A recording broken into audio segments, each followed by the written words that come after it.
جب قیامت کا دن آئے گا تو خدا کے خوف اور دہشت کا حال یہ ہوگا کہ اللہ تعالیٰ کی اجازت کے بغیر کوئی بھی شخص بول نہیں سکے گا۔ سناٹا چھایا ہوا ہوگا، خاموشی چھائی ہوئی ہوگی، ہر بندہ خاموش ہی خاموش، ہر جان کو اپنی فکر لگی ہوئی ہوگی۔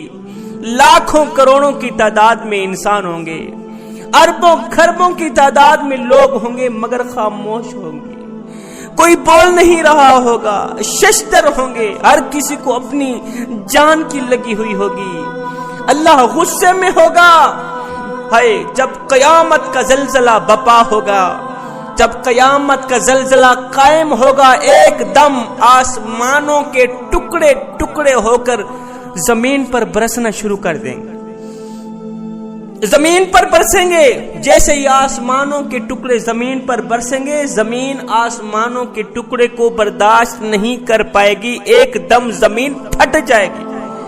جب زمین پھٹے گی تو قبرستانوں میں مردے لوگ زندہ ہو کر اٹھیں گے، اللہ کے حکم سے ان کے اندر دوبارہ روح ڈالی جائے گی، ان کے اندر دوبارہ جان ڈالی جائے گی۔ یہ مردہ لوگ اٹھیں گے، اٹھتے ہی سب سے پہلا کام یہ کیا کریں گے؟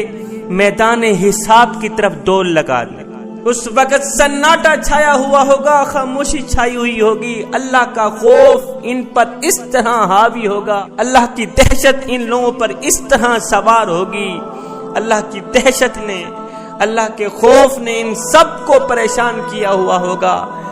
ہر کسی کی زبان پر ہائے ہائے کی آواز، نفسی نفسی کے لفظ جاری ہوں گے۔ میرا اللہ فرماتا ہے قیامت کے بازار میں دو طرح کے لوگ ہوں گے۔ یہ جو بھاگ دوڑ کر رہے ہوں گے نا، ان بھاگ دوڑ میدان حساب کی طرف جو لوگ جا رہے ہوں گے، ان لوگوں میں سے دو طرح کے لوگ ہوں گے۔ ایک خوش بخت لوگ ہوں گے، ایک بدبخت لوگ ہوں گے۔ اللہ تعالیٰ بدبخت لوگوں کا حال قرآن مجید میں ارشاد فرماتا ہے، ان کا حال یہ ہوگا، فرمایا لوگ میدان حساب کی طرف دوڑ لگاتے جا رہے ہوں گے، لیکن بدبخت جو لوگ ہوں گے یہ سیدھا جہنم کی طرف دوڑ لگاتے جا رہے ہیں۔ سناٹا چھایا ہوا ہوگا، بس ان کے چلنے کی آواز لوگوں کے کانوں میں آ رہی ہوں گی کہ لوگ بھاگ دوڑ کر رہے ہیں، لوگ چل رہے ہیں، پاؤں کی آواز آ رہی ہوگی۔ چلنے بھاگنے کی آواز کے علاوہ کوئی اور آواز ان کے کانوں تک نہیں آئے گی۔ آپ یہاں بیٹھے ہیں، آپ کے کانوں میں پنکھوں کی آواز آ رہی ہے، میرے بولنے کی آواز آپ لوگ سن رہے ہیں۔ آپ باہر جاتے ہیں، چرندوں کی آواز، پرندوں کی آواز ہر وقت آپ لوگوں کے کانوں میں گونجتی رہتی ہے۔ فرمایا قیامت کا دن ہوگا، سناٹا چھایا ہوا ہوگا، اللہ کا خوف ان لوگوں پر اس طرح تاری